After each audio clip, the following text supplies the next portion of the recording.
Welcome to Business Incubator, where we talk about some of the best strategies that you can use right now to grow your business in the time of pandemic.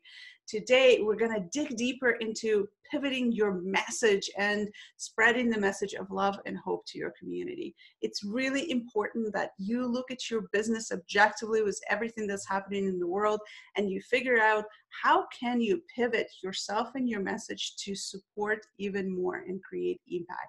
So today, I am having a conversation with Cindy, and Cindy is the visibility whiz. I struggle with the W's there. She's the visibility whiz, is uniquely gifted at guiding entrepreneurs to thrive as they go up the ladder from being the best kept secret to the trusted expert. Clients benefit from her empowering systems and strategies that enable them to honor their own integrity and attract their ideal clients while building a fun and profitable online business. So welcome, Cindy. I'm super excited to have you here. Oh, well, thank you for having me, Kat. It's a pleasure. So let's just dig in. Tell me more about, I know a lot of people are trying to pivot their message, but really struggle with it right now. And I'm running into the same thing here.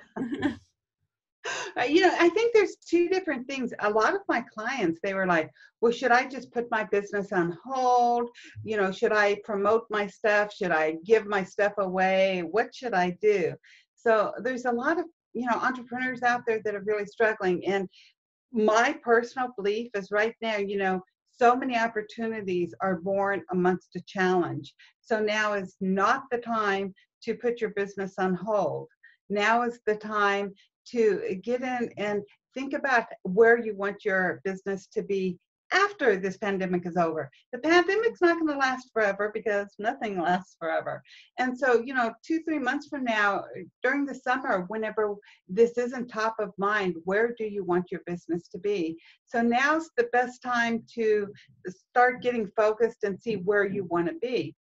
A lot of it is, a lot of my clients, even they're like, typically I'm at home working all day by myself and it's great, but now I have my kids and my husband and there's all this stuff. And then, it seems like a lot of people feel like, especially entrepreneurs that have worked from home before, are feeling more pressure than what they were before. And so basically what it is always coming back to the present moment.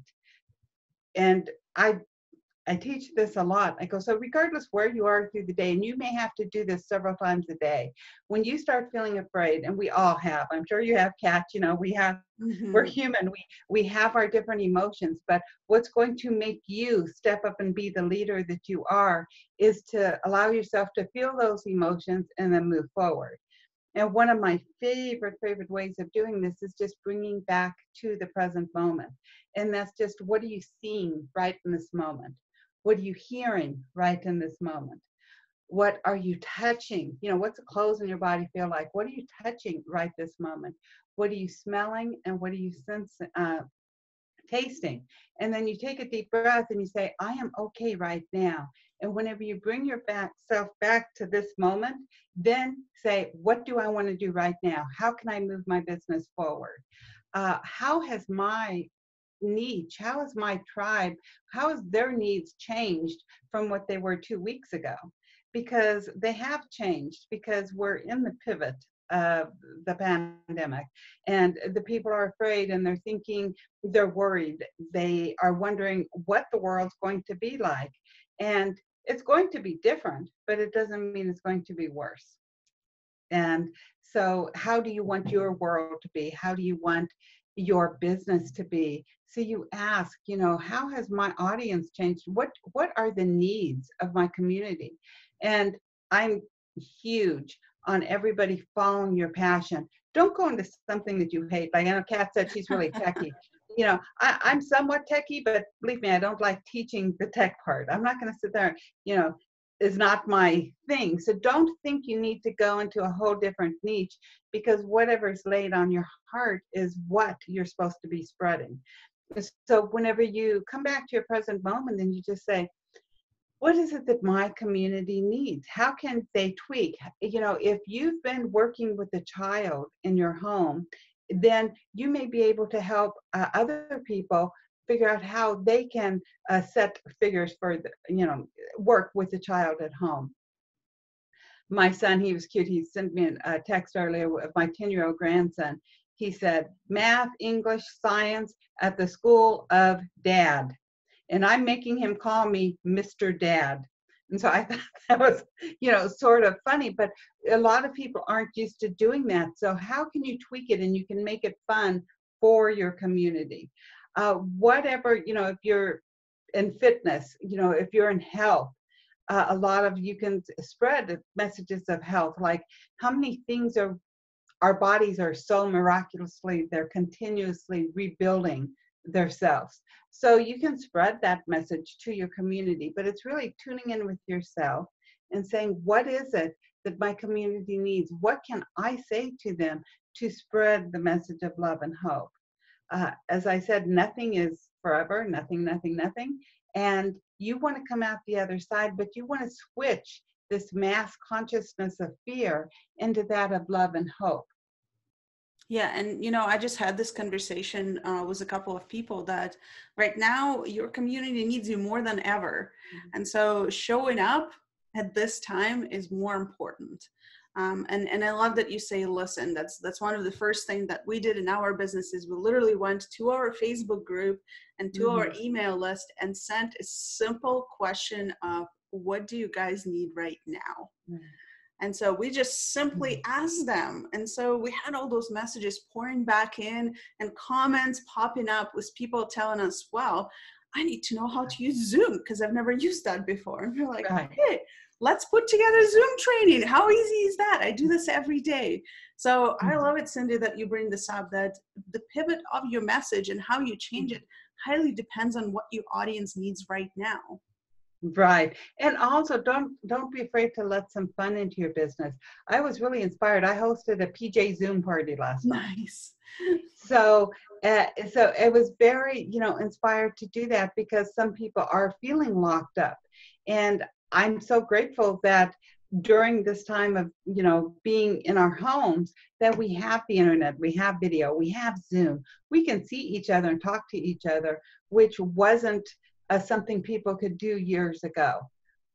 And my mother was, she lived in New York City during the Depression and World War II, but she used to tell me stories about World War II after Pearl Harbor got bombed, how the whole city was blacked out. And if you lit a match at nighttime, you would get arrested because it had, and so she would share these stories with me, and I seen through her stories how her generation overcame the adversity. And I'm thinking how interesting we right now are making history, and we're making history with our businesses. And so many great businesses were born during the Depression and the World War II, and right now it's our opportunity to make history, and our grandchildren and great grandchildren are going to reap the benefits however we handle this pandemic.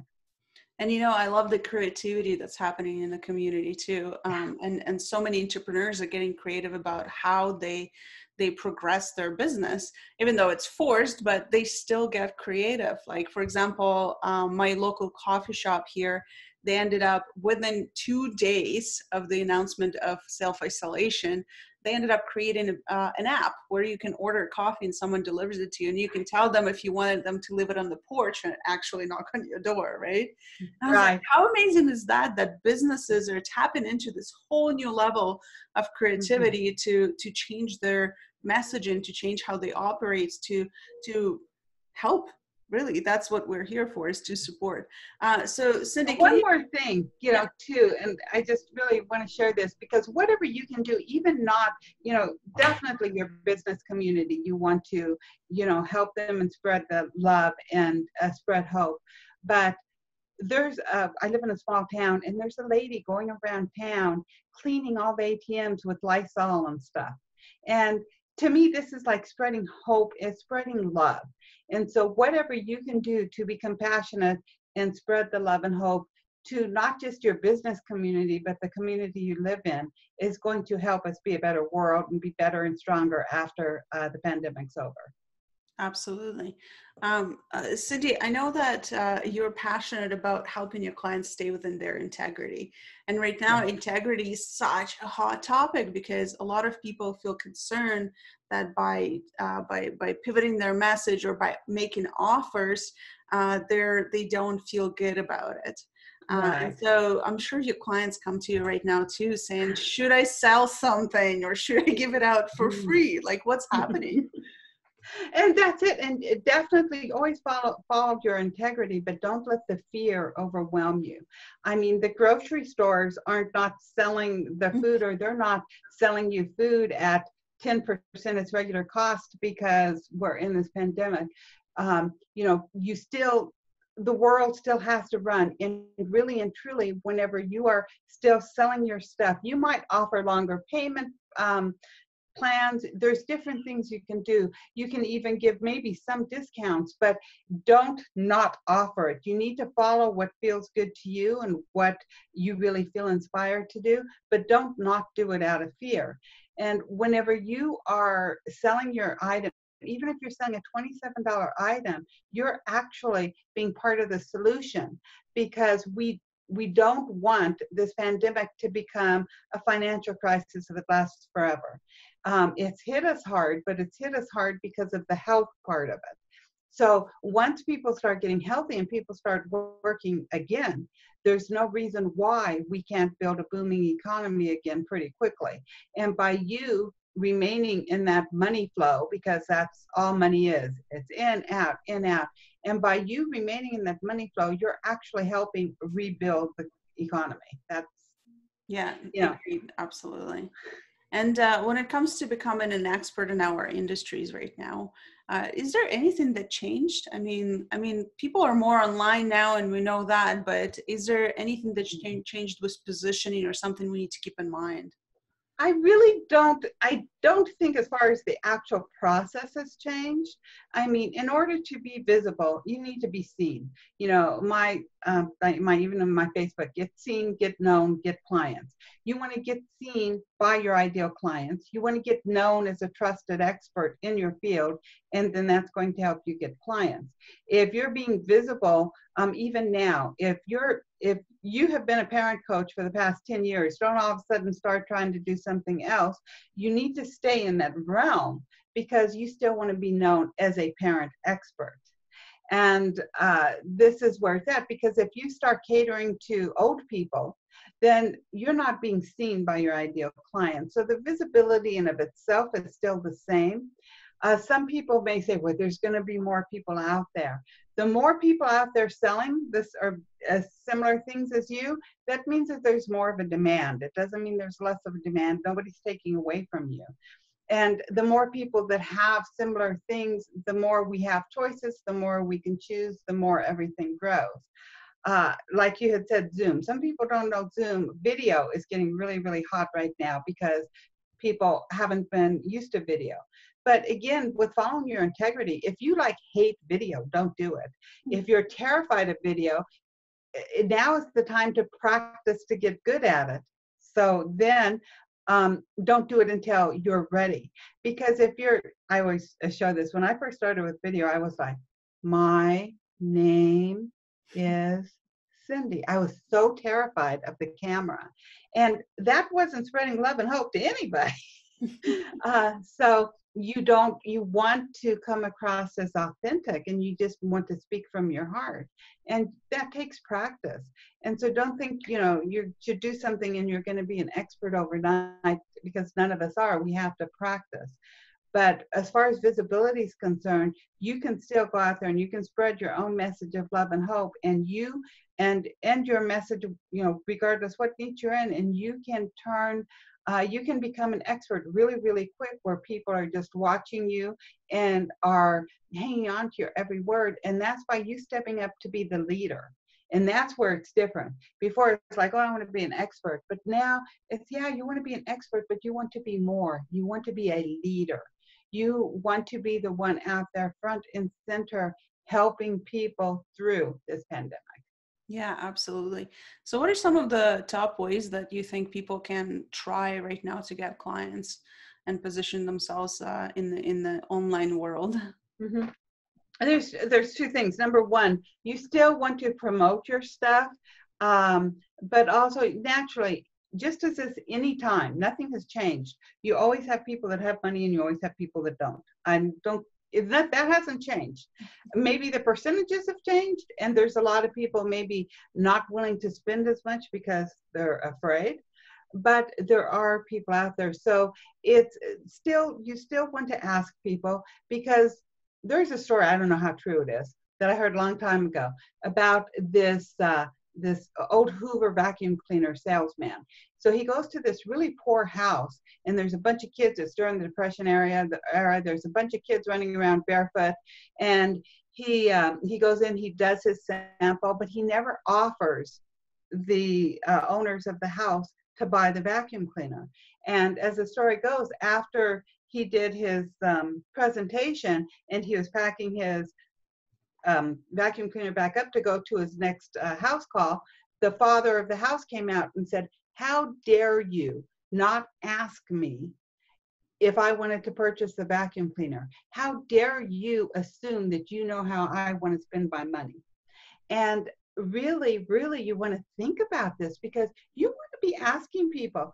Don't take it, if somebody says, "No, it's not personal," don't think you're this horrible person, because you're not. You are doing them a service by giving them the opportunity to say yes. And so the more you give people the opportunity to say yes, the more you're going to get yeses. I love it. That's an amazing story. I'm definitely going to steal that one from you. Yes. It's that's one of the things that comes up a lot right now is making offers versus not making offers. And I just love having those conversations, because a lot of people have it on their mind, but they don't want to bring it up. Right. And also, regardless where things are, years ago, I was a Tupperware I was really a Tupperware manager. But back then, we used to have to get on the phone and call all of our previous hostesses and guests to see if they wanted to have a Tupperware party. So I had told my husband, I need to get some new parties up, because I'd ran dry. My well had ran dry. So I go into our bedroom and I'm making all these calls. I made 120 some odd phone calls.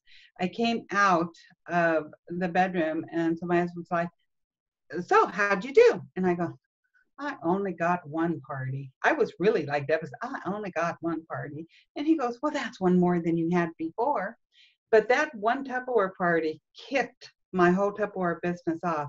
And this was in the early 80s. That party was a $2,000 party. Wow. And I got 10 bookings off of that party. So had I just given up because I only had the one party booked, I never would have reaped the benefits. So whenever you're offering your services right now, and Mary, who can hire you, hires you, and you give her great service, you never know what you're going to reap from giving Mary what she needs right now. Yeah, absolutely. Well, Cindy, thank you so much for jumping on and sharing your knowledge. I know you have a free resource you would like to share with the audience. Well, I do. I have, it's just a little PDF, and it's 10 easy steps to get clients. And basically it walks you through the basic steps you need to set yourself up as an expert in your field and to start getting clients. Whenever you miss some of these steps, you're not going to do as well. And so it's not something that you can do boom, boom, boom. But right now is a great time. You could actually do one step a day, and within 10 days, have a good system set up in your business to continuously get you clients.